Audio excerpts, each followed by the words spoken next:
Good morning students. कल हम chapter 3 में प्रायद्वीपीय पठार की नदियों के बारे में पढ़ रहे थे। आज हम उसी क्रम को आगे बढ़ाएंगे और आज हम पढ़ेंगे तापी के बारे में। तापी पश्चिमी दिशा में बहने वाली एक अन्य महत्वपूर्ण नदी है। यह मध्य प्रदेश के बैतूल जिले के मुल्ताई से निकलती है। 724 किलोमीटर लंबी नदी है और ये लगभग 65,145 वर्ग किलोमीटर क्षेत्र को अपवाहित करती है। इसके अपवाह क्षेत्र का 79% भाग महाराष्ट्र में, 15% भाग गुजरात में,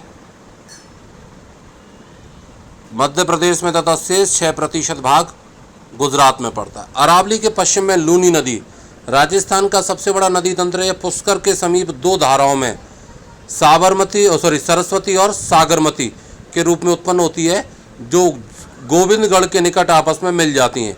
यहाँ से ये नदी अरावली पहाड़ियों से निकलती है और लूनी कहलाती है। तलवाड़ा तक ये पश्चिमी दिशा में बहती है और उसके बाद में कच्छ के रन में जाकर मिलती है। संपूर्ण नदी तंत्र अल्पकालिक है। पश्चिम की ओर बहने वाली छोटी नदियाँ, अरब सागर की ओर बहने वाली नदियों का जलमार्ग छोटा है। इनका मार्ग छोटा है इसलिए क्योंकि ये पश्चिमी घाट से निकलती है और कम दूरी पर ही बहती हैं, इसलिए इनका मार्ग छोटा है। गुजरात की छोटी नदियों में शेतरूनीजी एक ऐसी नदी है जो अमरावती जिले में डल काहवा से निकलती है। भद्रा नदी राजकोट जिले के अनियाली गांव के निकट से निकलती है। ढांडर नदी पंचमेल जिले के घंटार गांव से निकलती है। और साबरमती और माही गुजरात की दो प्रसिद्ध नदियां हैं। नासिक जिले में त्रियंबकम पहाड़ियों से 670 मीटर की ऊंचाई पर वैतरणी नदी निकलती है। कालंदी नदी बेलगांव जिले से निकलकर करबाड़ की खाड़ी में गिरती है। वैदती नदी हुबली धारबाड़ से निकलती है और 100 किलोमीटर का लंबा मार्ग तय करती है। शरावती नदी पश्चिम की ओर बहने वाली कर्नाटक की अन्य महत्वपूर्ण नदी है। शरावती कर्नाटक के शिवमोगा जिले से निकलती है और इसका जलग्रहण क्षेत्र 2209 वर्ग किलोमीटर का है। गोवा की दो महत्वपूर्ण नदियां हैं जिनका यहाँ उल्लेख किया जा सकता है। एक का नाम है मांडवी और दूसरी का जुआरी, जिन्हें आप मैप में भी देख सकते हैं। केरल की तटरेखा छोटी है। केरल की सबसे बड़ी नदी भरतपुजा अन्नामलाई की पहाड़ियों से निकलती है। इसे पेनानी के नाम से जाना जाता है। ये लगभग 5,397 वर्ग किलोमीटर क्षेत्र को अपवाहित करती है। इसके जलग्रहण क्षेत्र की तुलना कर्नाटक की शरावती नदी के जलग्रहण से अपन कर सकते हैं।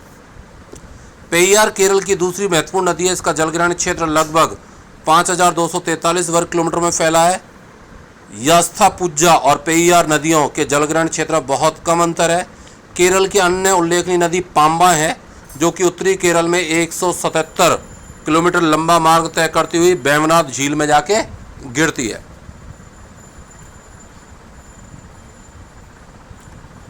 पूर्व की ओर बहने वाली अगर अपन छोटी नदियों की बात करें तो प्रायद्वीपीय पठार में बहुत बड़ी संख्या में नदियां अपनी सहायक नदियों के साथ पूर्व की ओर प्रवाहित होती हैं। इनमें से जो अपन बात करें, मैंने बताया नर्मदा, क्या बोलते हैं,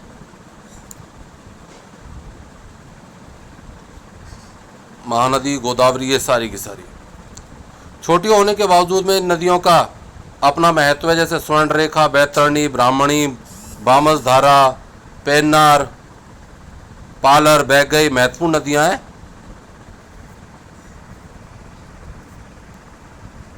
जिनके बारे में अपन पढ़ेंगे। फिर हम पढ़ेंगे नदी बहाव की प्रवृत्ति। हम जानते हैं कि नदी में बहने वाले जल की मात्रा पूरे साल एक समान नहीं रहती। इसमें ऋतुओं के अनुसार बदलाव आता है। किस ऋतु में आप गंगा व कावेरी नदियों में सर्वाधिक प्रवाह की अपेक्षा कर सकते हैं? एक नदी के चैनल के वर्ष पर्यंत जल प्रवाह के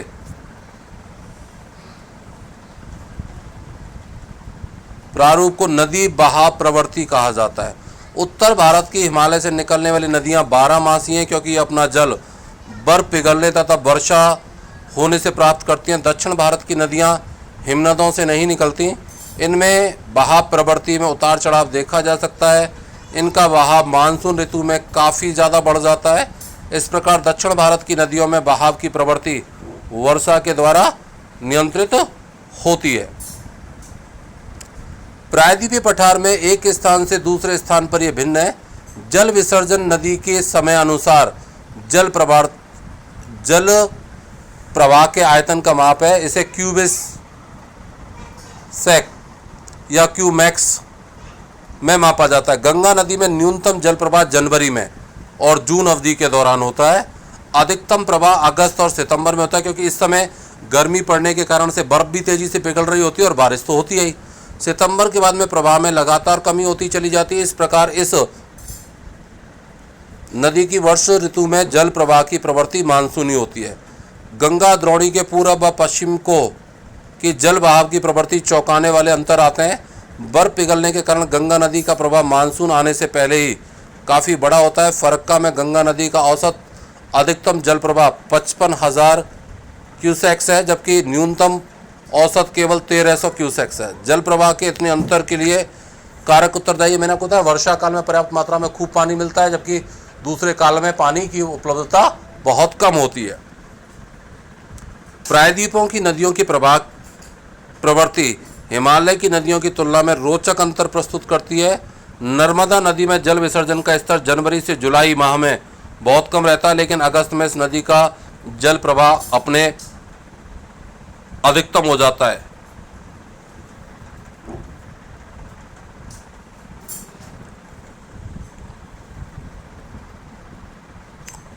अक्टूबर महीने में बहाव की गिरावट उतनी महत्वपूर्ण है जितने कि अगस्त में उफान की।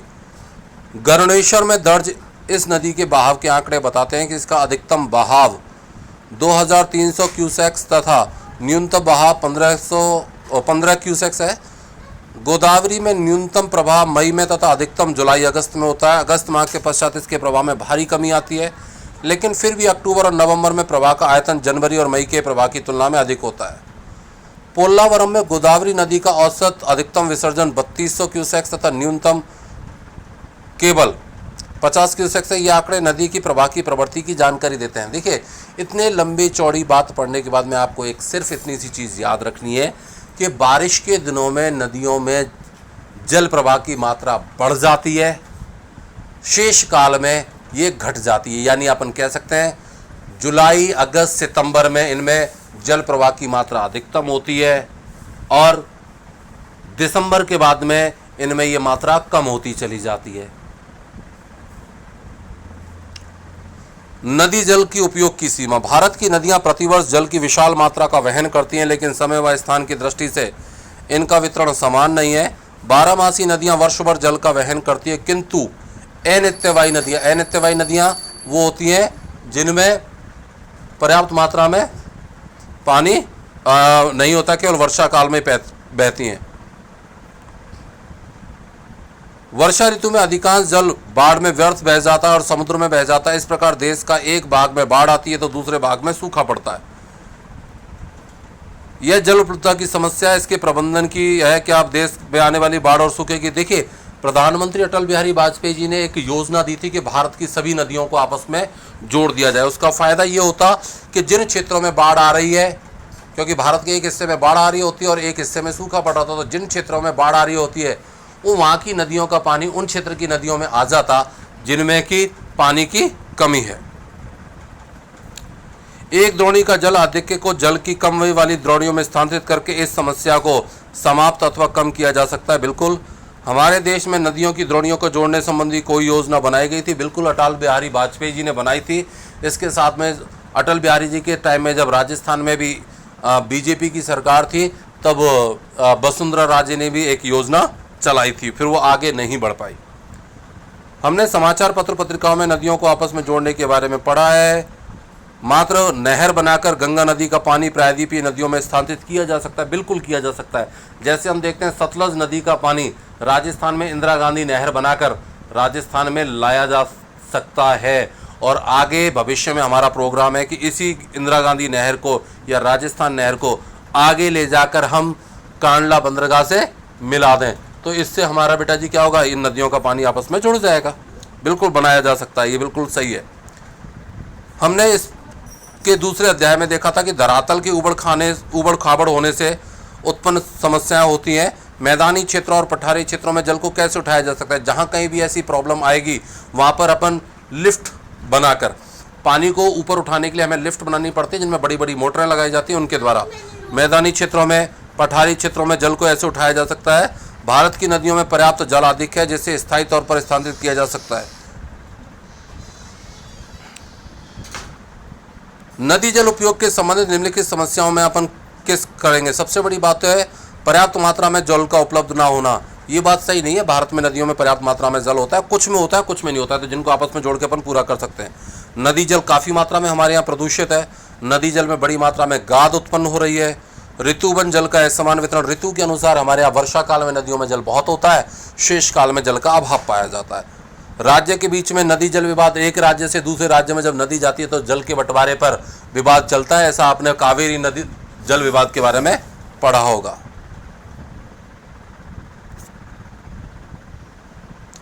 मध्य धारा और बस्तियों के विस्तार के कारण नदी जल वाहिकाओं का सिकुड़ना, लोगों ने बड़ी मात्रा में नदियों के तटों को तोड़कर उन पर मिट्टी डाल के उनको सिकोड़ दिया, जिससे बारिश के समय में उनमें बाढ़ आने की समस्या होती है। नदियां जल प्रदूषित इसलिए क्योंकि बड़ी मात्रा में शहरों का सीवर का गंदा पानी, फैक्ट्रियों का वेस्ट वाटर, वेस्ट मटेरियल इन नदियों में डाला जाता है। हमारे शहर के गंदे पानी की नदियों में गिरता देखा होगा। अगर आप जयपुर में देखना चाहें तो अमानिशा नाले में बड़ी मात्रा में गंदा पानी डाला जाता है। औद्योगिक कूड़ा करकट इनमें डाला जाता है। बहुत से शमशान नदी के किनारे पर स्थित हैं। कई बार तो मृत शरीरों को भी नदियों में डाल दिया जाता है। गंगा के किनारे बसे हुए बहुत सारे ऐसे शहर हैं जहाँ पर डेड बॉडीज आप पानी में बहते हुए देख सकते हैं। कुछ त्योहारों पर फूलों और मूर्तियों को नदियों में डुबोया जाता है। जैसे आप जानते हैं अभी जैसे गणेश विसर्जन हुआ है, उसमें बड़ी मात्रा में गणेश जी की मूर्तियों को और फूल वगैरह के नदियों में डाला जाता है। अभी नवरात्रे आएंगे, नवरात्रे के बाद में माता जी की मूर्तियों को भी नदियों में डाला जाता है, जिससे कि बड़ी मात्रा में पॉल्यूशन होता है। बड़े पैमाने पर स्नान व कपड़े धोना भी नदी जल को प्रदूषित करता है। नदियों का प्रदूषण कैसे कम किया जा सकता है, इसके बारे में अपन आगे पढ़ेंगे। गंगा एक्शन प्लान और दिल्ली में यमुना सफाई अभियान के विषय में पढ़ा है। नदियों को प्रदूषण मुक्त बनाने के लिए योजनाओं पर अपन सामग्री एकत्रित कर सकते हैं और एक लेख भी इस पर लिखा जा सकता है। इस तरीके से हमारा चैप्टर 3 कंप्लीट होता है। इसके क्वेश्चन आंसर्स आपको करने हैं। कुछ क्वेश्चंस आपको किताब में ही मिल जाएंगे, कुछ को आपको मैप में देख के करना है। Thank you.